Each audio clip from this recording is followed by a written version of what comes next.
Hello friends, math with Gajanan में आप सभी स्टूडेंट का एक बार फिर से स्वागत है। एसएससी सीजीएल 2023 के लिए हमने previous year question series start करी थी, जिसमें लास्ट 6 क्लासेस में 6 शिफ्टों के पेपर हम कंप्लीट कर चुके हैं बिल्कुल एग्जाम अप्रोच से। लास्ट क्लास में हमने 2 दिसंबर 2022 को जो शिफ्ट 2 का पेपर हुआ था वो हमने सोल्व किया था। आज की क्लास में हम शिफ्ट 3 का पेपर स्टार्ट करेंगे। उससे पहले कल एसएससी की ओर से दो अपडेट आए हैं। पहला अपडेट, एसएससी ने जितने भी 2023 में एग्जाम होने वाले हैं वो सभी का कैलेंडर आउट कर दिया है। तो जिसने किसी भी स्टूडेंट ने अगर नहीं देखा है तो नीचे टेलीग्राम चैनल की लिंक दी हुई है, वहाँ से टेलीग्राम चैनल ज्वाइन कर लीजिए। तो मैंने टेलीग्राम चैनल पर अपलोड कर दिया है, वहाँ से आप डाउनलोड करके देख सकते हो। दूसरा अपडेट ये दिया है कि CHSL 2022 का टायर फर्स्ट का ये रिजल्ट आउट हो गया है। तो जो भी स्टूडेंट इसके लिए क्वालिफाई करे हैं तो उनका जो एग्ज़ाम होगा, टायर 2 का एग्ज़ाम होगा, वो नेक्स्ट मंथ होगा 26 जून से। ठीक है। तो अब जो भी स्टूडेंट टायर फर्स्ट क्लियर कर चुके हैं तो उसको मेन फोकस है वो आपका जून में होगा। 1 महीना आपके पास बचा है, तो इस पर फोकस करिए। जितने भी प्रीवियस ईयर क्वेश्चन आप कर सकते हैं उतने प्रीवियस ईयर क्वेश्चन लगाइए। नया कुछ आपको पढ़ने की जरूरत है नहीं। जितने भी प्रीवियस ईयर क्वेश्चन हैं बस उन्हीं को आपको करना है, वहीं आपके रिपीट होने वाले हैं और उन्हीं से आपकी तैयारी होगी। ठीक है। तो लगभग 1 महीने है, अदर कुछ आपको नया कुछ नहीं पढ़ना है, बस प्रीवियस ईयर क्वेश्चन पे आपको ध्यान रखना है। और जो भी स्टूडेंट सीजीएल की कर रहा है उनका एग्जाम है वो जुलाई में होगा। ठीक है, टायर फर्स्ट का। तो चलिए स्टार्ट करते हैं। देखो, पहला क्वेश्चन आपको ये दे रखा है। पहला क्वेश्चन आपको दे रखा है कि यदि 2 त्रिभुज हैं वो एक दूसरे के क्या है, सिमिलर हैं, और उनकी साइड का रेशियो आपको दे रखा है, और आपसे पूछा है इनका एरिया का रेशियो। ये पहले भी क्वेश्चन आ चुका है, मैंने इस पहले भी बताया है कि एरिया का जो रेशियो होगा, अगर 2 ट्राइंगल सिमिलर दे रखे हैं, जैसे मान लीजिए ट्राइंगल ABC और ये दे रखा है समरूप ट्राइंगल PQR के, इस तरीके से, तो इनके जो एरिया का रेशियो होगा, इनके एरिया का रेशियो होगा त्रिभुज ABC और त्रिभुज PQR के, ये रेशियो हमेशा इक्वल होगा इनकी साइड के स्क्वायर के रेशियो के बराबर। AB square upon PQ square. इसी तरीके से यहाँ से BC square upon QR square संगत रेशियो के इक्वल होगा, यानी करस्पॉन्डिंग होगा। जैसे यहाँ पे AC साइड है तो ये PR साइड होगी। ठीक है, AC का स्क्वायर अपॉन PR स्क्वायर, और इसके इन रेडियस के स्क्वायर के रेशियो R1 और R2, अगर इनकी इन रेडियस मानूँ, इनकी सरकम रेडियस R1 और R2 मानूँ कैपिटल, तो इनके स्क्वायर के रेशियो, तो इनके स्क्वायर के रेशियो के आपके बराबर होती है। ये हमेशा ध्यान रखना। और अगर जो पेरीमीटर दे दिया जाए, इनका जो पेरीमीटर होगा इनके संगत भुजाओं के रेशियो में होगा, यानी स्क्वायर नहीं होगा, डायरेक्ट आपके पास ये दिया होगा। ठीक है, यहाँ पे इनका रेशियो दे रखा है √3 √5 इस तरीके से, सॉरी √2 ये दे रखा है। तो ये तो समझाने की चीज़ थी। आपको डायरेक्ट एग्जाम में करना क्या है, एग्जाम में ये करना, देखो इनके साइड का रेशियो दे रखा है ना, और इनके एरिया का रेशियो पूछा है। अभी मैंने क्या बताया, एरिया का रेशियो क्या होगा इनके स्क्वायर के रेशियो के, तो डायरेक्ट आंसर आ गया क्या आपके पास 3:2। इनका स्क्वायर तो करना है, 3:2 ये आंसर होगा। तो ये 3 सेकेंड 4 सेकेंड का सवाल है, अगर आपको कंसेप्ट पता है। क्लियर है। नेक्स्ट सवाल देखो, यहाँ से आपको बोला है कि एक पुस्तक का मुद्रित मूल्य का मतलब मार्क प्राइस, उसका मार्क प्राइस है वो 15% ज़्यादा है लागत मूल्य से, कॉस्ट प्राइस से 15% ज़्यादा अंकित किया गया है। यदि किसी पुस्तक का मार्क प्राइस है वो 942 रुपये हैं, तो आपको बताना है कि पेपर की लागत कितनी होगी, प्रति के लिए कॉस्ट प्राइस कितनी होगी, सॉरी पेपर की कॉस्ट कितनी होगी, वो आपसे पूछा है। तो आपको ये दे रखा है, एक्सपेंडिचर दे रखा है, खर्चा रॉयल्टी पर 10% होता है, प्रिंटिंग पे 12% होता है, पेपर कॉस्ट पे 15% होता है, इस तरीके से आपको दे रखा है, तो इसका यूज करना है। तो आपसे पूछा क्या, देखो मार्क प्राइस तो आपको दे रखा है ना, मार्क प्राइस आपको दे रखा है कितना, 942 ये दे रखा है, और यहाँ से बोला है कि ये 15% ज़्यादा है कॉस्ट प्राइस से, कि अगर कॉस्ट प्राइस 100 रुपये है, अगर कॉस्ट प्राइस 100 रुपये हैं तो 15% ज़्यादा मार्कअप किया गया है, यानी 115 रुपये मार्कअप किया गया है। इस 115 की वैल्यू तो आपको दे रखी है, ये 115 की वैल्यू दे रखी है, इनटू अगर आप 100 की वैल्यू निकालोगे तो ये क्या आ जाएगा आपके पास, ये आ जाएगा कॉस्ट प्राइस आ जाएगा क्या इस बुक का। इस बुक का आपके पास कॉस्ट प्राइस आ गया टोटल, लेकिन टोटल कॉस्ट प्राइस आया, आपसे पूछा क्या है इसकी पेपर कॉस्ट कितनी है, तो बताइए पेपर कॉस्ट कितनी है, 15% कॉस्ट है। टोटल अगर कॉस्ट प्राइस अक्स है तो इसका अक्स का 15% आपके पास पेपर कॉस्ट लगेगा। तो आपके पास टोटल कॉस्ट इतनी है तो 15% कॉस्ट लगेगी। तो क्या यहाँ से इतना सोल्व कर सकते हो क्या, 15/100, इसका 15% निकाल दो। सोल्व करेंगे यहाँ से, 15 × 90, 15 × 7 105, 15 से तो नहीं डिवाइड हो रहा, 100 से 100 कट जाएगा, 5 से काट दीजिए 3, और 5 से काटेंगे यानी 5 दूनी 10 और 23 से और काट दीजिए यहाँ से, तो कितना आ जाएगा 23 चौक 92, 4 बार चला गया 2 बचेगा, तो ये लगभग देखो यहाँ से एक ही बार चला जाएगा 22 बचेगा, यानी 41 से थोड़ा सा कम होगा, 41 से थोड़ा कम होगा, लेकिन यहाँ पे अप्रोक्सीमेशन में करते हैं तो 3 और 4 × 12 यानी 123 के आसपास आंसर आएगा। ठीक है, ये आ जाएगा इसका आंसर 122.9 आ जाएगा। तो ये आपको करना था सिंपली, ठीक है। नेक्स्ट सवाल यहाँ से देखो, रेस का सवाल है। अब आने वाले एग्जाम में भी देखो रेस के सवाल स्टार्ट हो गए हैं, इस बार बहुत ज़्यादा क्वेश्चन आया है रेस के। तो आने वाले जितने भी एग्जाम हैं उसमें आपको प्रैक्टिस करना है रेस के सवाल की। रेस के सवाल अच्छे बनते हैं, ठीक है। तो अच्छे जितने भी पूछे गए सवाल हैं 2022 में, वो सभी के सभी सवाल आपको प्रैक्टिस करने हैं। साथ के साथ अब इसके अलावा भी आप और भी क्वेश्चन कर सकते हो रेस के, क्योंकि यहाँ से अगर 2022 में पूछे गए हैं तो इससे थोड़ा सा अच्छा लेवल का ही पूछा जाएगा नेक्स्ट एग्जाम में। तो यहाँ से देखो पूछा गया है, ये तो इजी सवाल है कि 100 मीटर की दौड़ है, उसमें ए है वो बी को 20 मीटर से हराता है, बी है वो सी को 20 मीटर से हराता है। तो बताइए कि ए है सी को कितनी दूरी से हराता है। इसको दो तरीके हैं करने के, एक ओरली तरीका है यानी आप डायरेक्ट माइंड में कर सकते हो थॉट प्रोसेस से। दूसरा तरीका बेसिक जो मैं बताता हूँ, यहाँ से ए है और यहाँ से रेशियो निकालो। देखो ए है वो बी को 20 मीटर से हराता है, यानी ए तो 100 मीटर चलेगा तो बी कितना चलेगा, 80 मीटर चलेगा, क्या 20 मीटर कम चलेगा। तो रेशियो कितना आ गया यहाँ से 10:8। फिर से वहाँ से फिर से ये बोला है कि बी है वो सी को 20 मीटर से हराता है, तो वही सेम रेशियो आएगा कि 10:8, यानी बी 10 चलेगा तो सी कितना चलेगा 8 मीटर चलेगा। तो यहाँ से ओवरऑल तीनों का रेशियो निकाल दो। तीनों का रेशियो निकालना है तो क्या करोगे, देखो यहाँ से गुना कर दो 100, इसी प्रोसेस में करते हैं, इसी डायरेक्शन में। यहाँ से 80 और यहाँ से 64, ये हो गया, ये रेशियो आ गया आपके पास।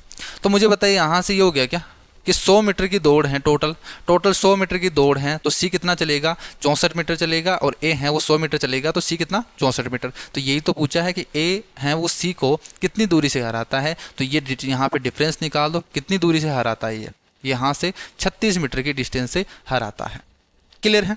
दूसरा तरीका क्या है इसका ओरली करने का, देखो दूसरा तरीका डायरेक्ट देखो यहाँ से कि ए है वो बी को 20 मीटर से हराता है, ए है वो बी को 20 मीटर से हराता है, यानी 20% कम हो गया क्या यहाँ से कि 20% से हराता है। बी है वो सी को 20 मीटर से हराता है, 100 मीटर की डिस्टेंस है तो 20 मीटर से हराता है, यानी 20% से बी है वो सी को हराता है। अब देखो ए है वो बी को हरा रहा है, बी है वो सी को हरा रहा है, तो हमेशा ध्यान रखना ए है वो बी को और बी है वो सी को। और पूछा क्या है आपको, ओवरऑल पूछा, ए और सी में पूछा है कि ए है वो सी का, यानी सक्सेसिव हो गया क्या कि ए तो 20% यहाँ से हरा रहा है और बी है वो सी को 20% से हरा रहा है। तो ओवरऑल निकालते हैं, सक्सेसिव निकालते हैं, तब कैसे निकालते हैं यहाँ से, ऐसे तो निकाल सकते हैं कि a + b - ab/100, अगर माइनस को इग्नोर करते तो, ठीक है। या यहाँ से इस तरीके से अगर माइनस को करो तो यहाँ से सक्सेसिव का फॉर्मूला क्या होता है, a + b + ab/100। यहाँ पे माइनस पुट करते हैं और यहाँ पे बिना माइनस पुट करना पड़ता है, दोनों सेम ही है तो कुछ भी पुट कर दो। देखो यहाँ से 20 और 20 40, 40 - 4 करोगे तो कितना आ जाएगा यहाँ से 36%। तो 36% का मतलब क्या हुआ, यहाँ से 36% का मतलब ये हो गया कि ए है वो सी को 36% से हराएगा, यानी 100 मीटर की दौड़ है, 100 का 36% कितना हो गया 36, तो 36 मीटर से हराएगा। तो आपको तो एग्जाम में बस डायरेक्ट यहाँ से इतना कुछ नहीं लिखने की जरूरत, डायरेक्ट यहाँ से करते 20%, 20%,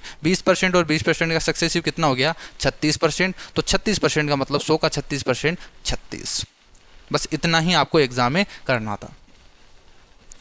नेक्स्ट सवाल देखो, टाइम एंड वर्क का सवाल है। जब भी देखो ये टाइप का सवाल आए ना, आपको डायरेक्ट तरीका बताता हूँ कैसे आपको करना है।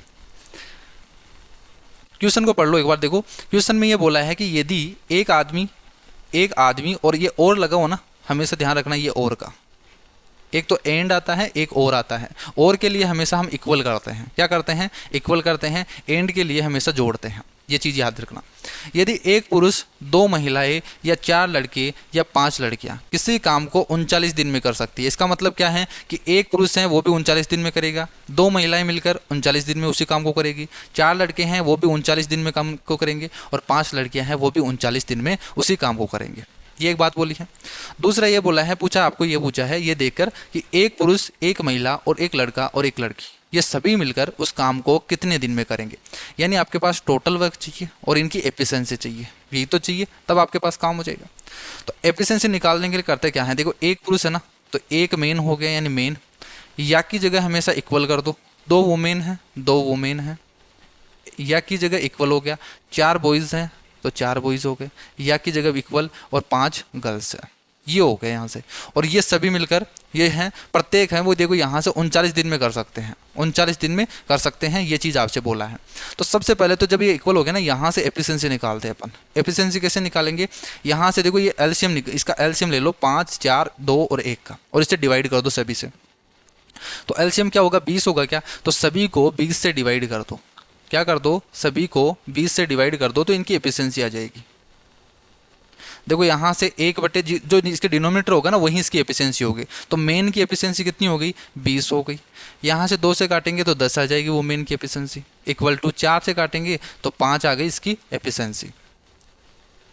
इसकी एफिशिएंसी 5 आ गई और यहाँ से गर्ल्स की एफिशिएंसी है वो 4 आ गई।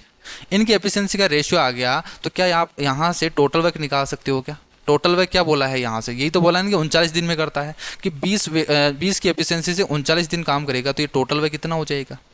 किसी से भी निकाल सकते हो आप, क्योंकि देखो एक मेन है ना वो 39 दिन में करता है, 2 वो मेन है वो भी 39 दिन में, तो 2 मेन है।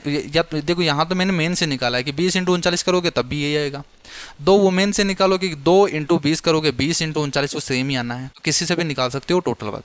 तो ये टोटल वर्क हो गया। पूछा क्या है कि सभी मिलकर इस काम को कितने दिन में करेंगे, तो 20 और 30 35 और 4 39। तो इस एफिशिएंसी से कितने दिन में करेंगे, ये 20 दिन में करेंगे। तो ये हो गया इसका आंसर। तो बस आपको इतना ही करना था, यहाँ से एफिशिएंसी निकालनी है, टोटल वर्क निकाला और जो पूछा है वो इसका आंसर हो जाएगा। नेक्स्ट सवाल देखो, ये तो इजी सवाल है। जब भी इस टाइप का सवाल है ना आपको नंबर इनका जो सम हो ना वो 90 देखना है कि किन किन ट्रिग्नोमेट्री फंक्शन का सम है वो 90 बन रहा है। देखो 25 और 75 ये 90 बन गया, काट दो। 15 और 65 ये 90 बन गया, इनको भी काट दो। बचा क्या यहाँ से कोट 45, कोट 45 का मान कितना है, 1 है। ये हो गया आंसर। नेक्स्ट सवाल यहाँ से देखो, पी क्यू आर है, एक ट्राइंगल दे रखा है, क्यू राइट एंगल ट्राइंगल है, तो इस तरीके से है कि पी क्यू और आर। आपसे बोला है कोट पी है वो √3 है। देखो कोट पी का मतलब क्या होता है, टेन का मतलब लंब बटे आधार होता है, तो कोट का आधार बटे लंब होगा क्या, यानी ये √3 होगा और ये 1 होगा। √3/1 लिख सकता हूँ यहाँ से, आधार बटे लंब हो गया। कोट पी बोला है, ठीक है, ये आधार होगा ये लंब होगा इसके लिए। और पूछा क्या आपको, साइन पी पूछा है, तो साइन पी क्या होता है, साइन पी होता है लंब बटे कर्ण, ठीक है। तो लंब तो क्या होगा, 1 होगा, और कर्ण निकालना है तो इसका स्क्वायर कर दो। देखो 3 और +1 4 का रूट करोगे तो 2, तो क्या आ जाएगा, 1/2 आ जाएगा। दो संख्याओं का डिफरेंस आपको दे रखा है कि a - b है वो 1564 है। बड़ी संख्या को छोटी संख्या से डिवाइड करने पर जो भागफल है वो कितना आता है, 6 है, और शेषफल है वो 19 है, ठीक है। तो आपको दे रखा है यहाँ से, मैं बड़ी संख्या क्या मान लेता हूँ, a बड़ी संख्या है और b क्या है, छोटी संख्या है। तो जब a को, बड़ी संख्या को जब छोटी संख्या से डिवाइड किया जाता है तो भागफल 6 आता है और रिमाइंडर है वो कितना आता है, 19। तो क्या यहाँ से लिख सकते हो क्या कि a = क्या होगा, 6b + 19। यहाँ से क्या हो जाएगा, dividend = quotient into divisor plus remainder उस थ्योरम से। तो यहाँ से पूछा क्या है आपसे, छोटी संख्या पूछी है, छोटी संख्या मैंने b को माना है, यानी आपको निकालना क्या है, b निकालना। तो 2 इक्वेशन है, 2 वेरिएबल है, निकाल सकते हो क्या, a की वैल्यू यहाँ पे पुट कर दो। तो a की वैल्यू पुट करोगे तो 6b + 19 - b = 1564। तो यहाँ से कितना आ गया, 5b = 19, यहाँ से घटा दोगे तो 1545, और यहाँ से 5 से डिवाइड करोगे तो कितना आ जाएगा, यहाँ से 309। ये तो 2 इक्वेशन है, 2 वेरिएबल है, तो आप इजीली सोल्व कर सकते हो। ये तो बिल्कुल बेसिक सवाल है। नेक्स्ट सवाल देखो, यहाँ से a + b + c आपको दे रखा है, a² + b² + c² आपको दे रखा है, a b b c c a दे रखा है, और aq + bq + cq - 3abc। ये तो सिंपली आपको फॉर्मूला ही लगाना है, फॉर्मूला आपको याद होना चाहिए। aq + bq + cq - 3abc क्या होता है, a + b + c, a² + b²। देखो माइंड में रखना आपको, एग्जाम में डायरेक्ट आपको माइंड में रखना है क्या होता है, a + b + c, a² + b² + c² - ab bc ca। तो ये 11, बस इतना ही आपको लिखना है। 3 और 6 18, इसका आंसर आ जाएगा। फॉर्मूला कौन सा लगाया वापस से बता देता हूं, याद रखना हमेशा, a³ + b³ + c³ - 3abc। ये कॉन्सेप्ट है ना, यहाँ से ये बहुत ही इंपॉर्टेंट है, हर एग्जाम में पूछा जाता है ये सवाल। a + b + c, बस इसके फॉर्मूले आपको याद होने चाहिए। ये हो गया a² + b² + c² - ab + b, या इसी तरीके से लिख दो, ठीक है, -ab - bc - ca। यहाँ से माइनस कॉमन लेते हैं तो ये प्लस में बन जाता है, ठीक है, यहाँ से माइनस कॉमन लेंगे तो प्लस का बन जाएगा। ये होता है। अगर यहाँ से मैं ऊपर नीचे 2 से डिवाइड करके सोल्व करता हूँ तो ये बन जाएगा, यहाँ से 2 2 2 बन जाएगा, तो यानी ये बन जाएगा स्क्वायर का, a - b का स्क्वायर प्लस b - c का स्क्वायर प्लस c - a का स्क्वायर, ये बन जाता है। इसी फॉर्मूले को इस तरीके से भी लिख सकते हैं। देखो इसको क्या लिख सकता हूँ मैं, a + b + c का होल स्क्वायर - 2ab + bc यहाँ से 2 तो बाहर आ जाएगा, 2BC 2CA 2BC 2AB 2BC और 2CA, इस तरीके से लिख सकता हूँ। तो ये माइनस का बन जाता है, तो ये फॉर्मूला क्या बन जाता है, A + B + C, A + B + C का होल स्क्वायर माइनस यहाँ से 2 तो है और एक और ये जुड़ जाएगा, तो 3AB + BC + CA। ये फॉर्मूले होते हैं, ठीक है, ये आपको याद रखना है। ये तीनों चारों एक दो और फॉर्मूले होते हैं, तो मैं और भी बता दूंगा उसमें। तो ये जितने भी फॉर्मूले हैं ना, ये आपको याद होने चाहिए, इन्हीं से बनता है, इन्हीं से आप कन्वर्ट करके बना सकते हो। क्लियर है। नेक्स्ट सवाल यहाँ से देखो, एक बिंदु है P से एक वृत्त की स्पर्श रेखा की लंबाई आपको दे रखी है P से, और केंद्र की डिस्टेंस आपको 17 दे रखी है, वृत्त की त्रिज्या बतानी है। तो ये ट्रिपलेट बन गया कि देखो 15 और 17 है, 8 15 17 का ट्रिपलेट बन होता है, ये आंसर इसका हो जाएगा। अब ये चीज़ें आपको माइंड में सोचनी है, इसका डायग्राम। अब ये डायग्राम बनेगा कैसे, देखो ये तो आपको माइंड में ही होना है। देखो P है ना, ये बाहर से खींचा गया है, P से है एक सर्किल पर बाहर से स्पर्श रेखा खींची गई है इस तरीके से, और ये यहाँ से सेंटर और P पॉइंट से इसकी आपको डिस्टेंस दे रखी है 17 और ये आपको 15 दे रखी है। ये हमेशा पता है कि आपको ये 90 डिग्री बनेगा स्पर्श रेखा और रेडियस के बीच में। तो 15 ये 17 है, तो ये ट्रिपलेट हो गया 8 15 17, तो ये इसका आंसर हो गया। तो आपको एग्जाम में ये डायग्राम वगैरह नहीं बनाना, आपको इस टाइप के सवाल को तो माइंड में ही करना है। नेक्स्ट सवाल यहाँ से देखो, समबाहु त्रिभुज आपको दे रखी है, इसकी साइड दे रखी है, इसके इन रेडियस आपसे पूछा है। इन रेडियस क्या होती है, साइड अपॉन 2√3, साइड अपॉन 2√3। हमेशा याद रखना, एक इक्विलेटरल ट्राइंगल है, इसके अंदर जो सर्किल बनेगा, इसके अंदर जो सर्किल बनेगा, इसकी जो रेडियस होगी ये तो होगी साइड अपॉन 2√3, और इसके बाहर जो सर्किल बनेगा, तो यहाँ से ये वाली जो रेडियस होगी ये होगी साइड अपॉन √3। क्या होगी, साइड अपॉन √3। तो यहाँ से आपसे पूछा है इन रेडियस, तो साइड अपॉन 2√3 करोगे तो 24/2√3 करोगे तो कितना आ जाएगा, 12/√3। 12/√3 को क्या लिख सकते हैं, 4√3। तो इसका जो आंसर होगा वो 4√3 होगा। एक भी ऑप्शन यहाँ से नहीं है, यानी ये क्वेश्चन है, इसका ऑप्शन है वो गलत दे रखे थे। तो एग्जाम में ये क्वेश्चन है, ये गलत ऑप्शन दे रखे थे, इसकी वजह से ये गलत हो सकता है। ठीक है, बाकी जो इसका आंसर आएगा वो 4√3 आएगा। अगर आप इसमें √3 की वैल्यू भी पुट करोगे 1.732, तो यहाँ से 1.7 पुट भी करोगे तो 17 चौक 68, यानी 6 पॉइंट लगभग 6.8 के आसपास आएगा, लेकिन वो भी इसका आंसर नहीं होगा। ठीक है, तो जो इसके ऑप्शन है वो गलत दे रखे थे। नेक्स्ट सवाल यहाँ से देखो, एक लंबवर्तीय बेलन आपको दे रखा है, इसकी त्रिज्या आपको इसकी ऊंचाई की 5 गुना है, यानी रेडियस है वो इसकी हाइट की 5 गुना है। यदि हाइट आपको दे रखी है इसकी 3.5 है, तो रेडियस क्या हो जाएगी, 3.5 × 5 हो जाएगी क्या, कि हाइट की 5 गुना है। आपसे बोला है इसका आयतन क्या होगा, इसका वॉल्यूम क्या होगा, तो इसको तो सोल्व करना पड़ेगा कि πr² h इसका वॉल्यूम होगा। पाई की वैल्यू आप पुट करोगे 22/7 इंटू r² पुट करोगे तो 3.5 इंटू 3.5 इंटू 5 × 5 करोगे तो 25 इंटू हाइट है वो भी कितनी है 3.5। 7 से डिवाइड करोगे 7 पंजे 35, नीचे 10। ठीक है, पॉइंट घटाएंगे तो 5 दूनी 10, 2 से डिवाइड करोगे 11। सोल्व करेंगे, देखो 35 है, 3.5 इंटू 3.5 है, 35 का स्क्वायर कितना होता है 1225 होता है, तो ये 12.25 होगा, ये होगा 12.25, 35 का स्क्वायर। ठीक है, 3.5 का स्क्वायर इंटू 25 इंटू 11। सिंपली इसको सोल्व करना है। ठीक है, तो यहाँ से सोल्व करने का एक बार बता देता हूँ कैसे करते हैं। देखो 25 से तो डिवाइड करना है, सॉरी 11 से पहले 25 से गुना कर दो पहले। तो देखो 25 से गुना करेंगे तो 25 पंजे 125, 12, 25 दूना 50, 50 60 और 62 6 होगा, 25 दूना 50 और 56 5, 25 और 5 30। ठीक है, तो ये हो गया यहाँ से 306.25। अब 11 से गुना करना है तो डायरेक्ट कर दो, यहाँ से 5 का 5 होगा, 5 और 2 7, 6 और 2 8, यहाँ से 6 का 6, 3 का 3 और यहाँ से लास्ट में 3, तो कितना आ जाएगा, यहाँ से हो जाएगा 3368.75। तो ये तो हो गया बेसिक तरीका कि इतना आपको कैलकुलेशन करना होगा फिर इसका आंसर आएगा। लेकिन आपको एग्जाम में इतना नहीं करना, आपको पहले चेक करना है कि ये क्या संख्या, देखो यहाँ से πr² है ना, तो पाई का मान क्या होता है 22/7। देखो 11 तो आएगा, ये 7 से तो कट जाएगा, यानी जो आंसर आएगा वो हमेशा 11 का मल्टीपल आएगा। क्या आएगा, 11 का मल्टीपल। तो आपको 11 का देखना है, 11 से डिवाइड कौन सी संख्या है, तो देखो तरीका भी बता देता हूँ 11 का डिविजिबिलिटी रूल कैसे चेक करते हैं। एक तो तरीका कि ऑड प्लेस पे आने वाले डिजिट का सम और इवन प्लेस पे आने वाले डिजिट का सम क्या होना चाहिए, उनका डिफरेंस है वो 11 से डिविजिबल होना चाहिए, पहला तरीका।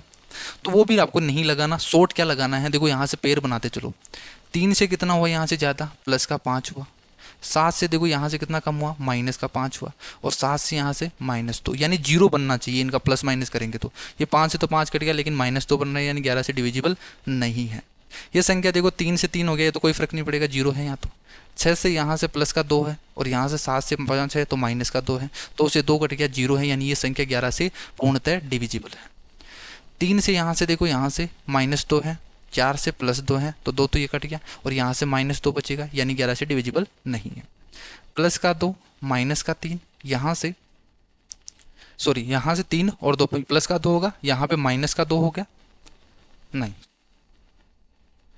प्लस का 2 और प्लस का 2 दोनों तरफ प्लस का 2 हो रहा है, यहाँ पे भी +2 हो रहा है और यहाँ पे भी +2 हो रहा है, और यहाँ पे कितना हो रहा है -3, तो भी जीरो नहीं बनेगा, यानी ये 11 से डिविजिबल नहीं है। तो ये फास्ट करना है आपको, ठीक है। तो ये कौन सा हो जाएगा, यहाँ से बी ऑप्शन हो जाएगा, जो संख्या 11 से डिविजिबल है। तो ये तरीका आपको एग्जाम में लगाना है। नेक्स्ट सवाल यहाँ से देखो, इलेक्शन का है। देखो, in a election between two candidates 12% of voter did not cast their votes, कि 12% लोग हैं वो वोट ही नहीं देते हैं टोटल में से। The winner by obtaining 68% of the total votes, total vote का 68% प्राप्त करता है जो विनर है, और defeated his contestant by 2880 votes, 2880 vote से दूसरे जो हारने वाला है उस कैंडिडेट को वो हराता है 2880 वोट से। What was the total number of voters who cast their votes in the election? आपको बताना है कि उन वोटर्स का आपको नंबर्स बताना, उन टोटल नंबर बताना है जिन्होंने वोट दिया है, ठीक है। 12% को उठा ही दिया था, तो इनको देखो कैसे करना है आपको। इसे मान लीजिए कि 100 टोटल 100 वोट है, टोटल 100 वोट है, उसमें से 12% ने तो वोट ही नहीं दिया। टोटल 100 वोटर्स हैं जिसमें से 12% ने वोट नहीं दिया, तो बचे लोग कितने हैं, 88%। तो 88 लोगों ने वोट दिया। अब ये बोला है कि जो विनर है ना वो 68% प्राप्त करता है, किसका, टोटल वोट का। तो 100 का 68% यानी 68 मिलेगा क्या इसको, इतने वोट मिलेंगे। तो मुझे बताइए लूजर को कितने मिलेंगे, वोट तो इतने ही थे, 88 वोट थे जिसमें से विनर ने 68 प्राप्त कर लिए, तो लूजर कितना प्राप्त करेगा, 88 माइनस 68 कर दोगे तो यहाँ से 20 वोट मिलेगा कि उसको, तो 20 वोट लूजर को मिलेगा।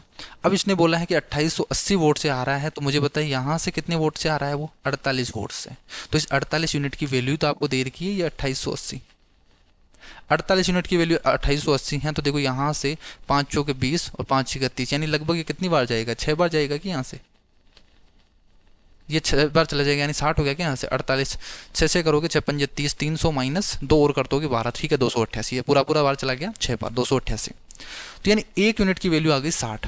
पूछा आपसे क्या है कि कितने टोटल वोट्स हैं जिन्होंने वोट दिया है, तो टोटल तो इतने दिए हैं, टोटल वोट तो 100 थे, 100 में से 12 ने तो वोट ही नहीं दिए, तो बाकी के 88 ने दिए हैं। तो 1 यूनिट की वैल्यू 60 है, तो मुझे बताइए 88 यूनिट की वैल्यू कितनी होगी, 60 से गुना कर दो तो कितना आ जाएगा, 9 × 54 540, 540 माइनस 12 कर दो कि 528 होगा, यानी आंसर कितना आ गया इसको, 5280। नेक्स्ट सवाल यहाँ से देखो, 36 मीटर लंबाई चौड़ाई और ऊंचाई वाली एक आपको क्यूबॉइड दे रखा है, उसको पिघलाकर क्यूब में कन्वर्ट कर दिया गया। तो यहाँ से वॉल्यूम इक्वल करते हैं हमेशा, तो 36 × 18 × 9 ये किसके इक्वल होगा, अगर मैं इसकी साइड मान लूँ क्यूब की ए है तो ए क्यूब के बराबर होगा, यानी सिंपली इसका क्या करना है आपको, क्यूब रूट करना है, ठीक है। तो देखो 9 तो है, यहाँ से मैं इसे क्या लिख सकता हूँ, यहाँ से 3 × 6 लिख सकते होंगे, यहाँ से 3 × 6 लिख सकता हूँ, ये 3 का स्क्वायर है यहाँ से, तो क्यूब बन गया क्या 3 स्क्वायर, और ये के 3 है तो बाहर तो 3 आ जाएगा, 6 और यहाँ पे 6 का स्क्वायर है तो 3 ये बन गया 6, तो यहाँ से 6 हो गया।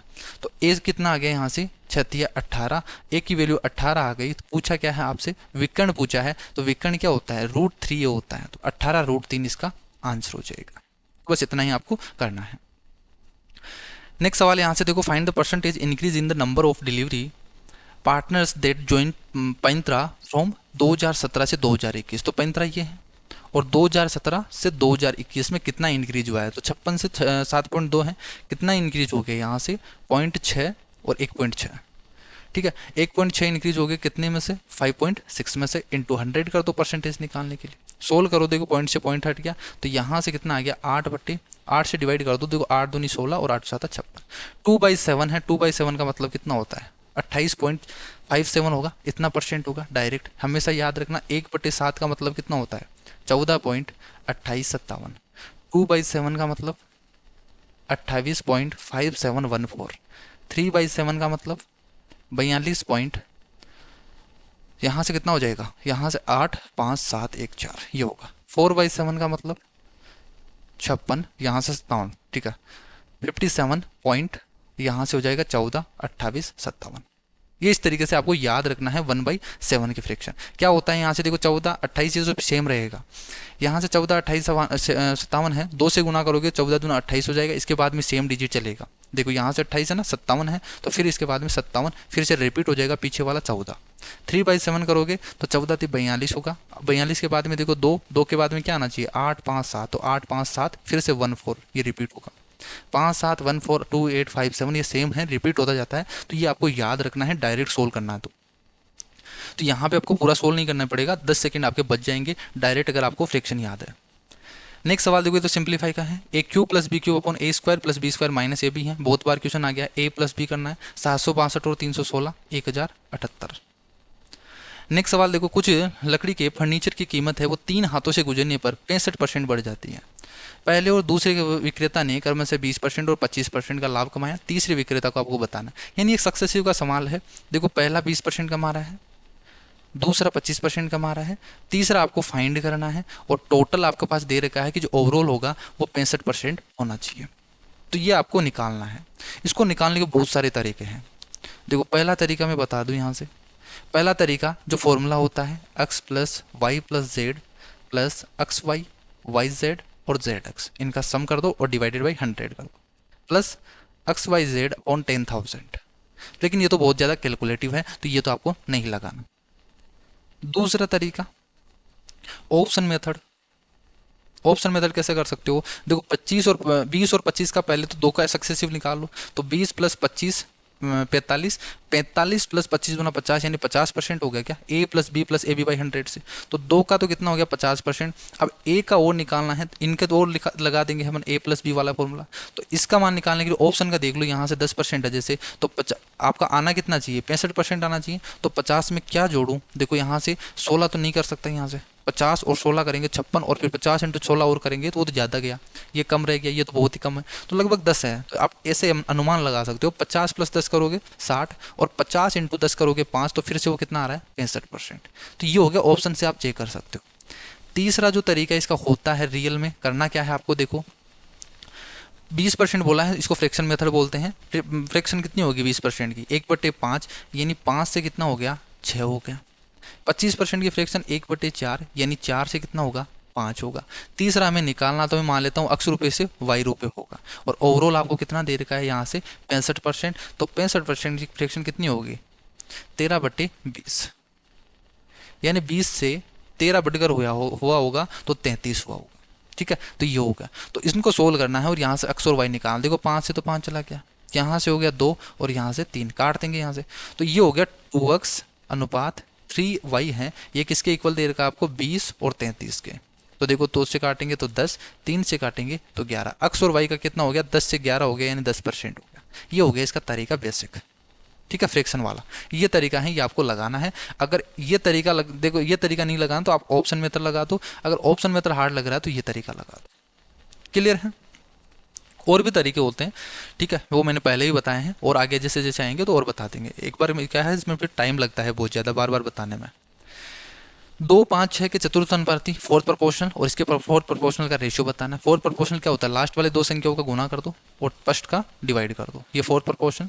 8 इंटू 9 डिवाइडेड बाई 6, इनका रेशियो निकालना है। 2 से डिवाइड करोगे 3, यहाँ से 3 से डिवाइड कर दो तो 3 दूनी 6 और 3 दिया 9, 2 से काटोगे 4, 3 से 3 गया, 5/4 आ गया। नेक्स्ट सवाल देखो, यहाँ से इसकी एवरेज बतानी है। एवरेज आपको बताना है, तो एवरेज क्या होता है, एवरेज का फॉर्मूला होता है 2 into x y upon x plus y. तो यहाँ से क्या हो जाएगा, 2x की जगह क्या दे रखा है 1/x दे रखा है पहली स्पीड। दूसरी स्पीड कितनी दे रखी है 1/x² upon 1/x plus 1/x²। Simply इसको सोल्व करना है। एलसीएम लोगे तो यहाँ से कितना बचेगा, देखो यहाँ से 1 यहाँ तो बन गया 2/x³ बचेगा, तो नीचे तो x³ आएगा। इसका एलसीएम लोगे तो x² बनेगा, तो ये बन गया x प्लस 1। x² से कट गया तो एक x बच गया, तो आंसर कितना आ गया 2/x x प्लस 1 आना चाहिए, गुना कर दो तो ये आ जाएगा 2x प्लस x²। नेक्स्ट सवाल यहाँ से देखो, एलजेब्रा का सवाल है, k की पावर 4 प्लस 1/k की पावर ये दे रखा है। तो देखो यहाँ से k², यहाँ से देखो k³ प्लस 1/k³ पूछा ना, यानी आपको चाहिए क्या k प्लस 1/k, ये निकालना है। तो कैसे निकालेंगे, 194 है ना, तो यहाँ से प्लस 2 करके रूट कर दो। मैंने लास्ट क्लास में बताया था 194 प्लस 96 यानी 14 हो गया क्या,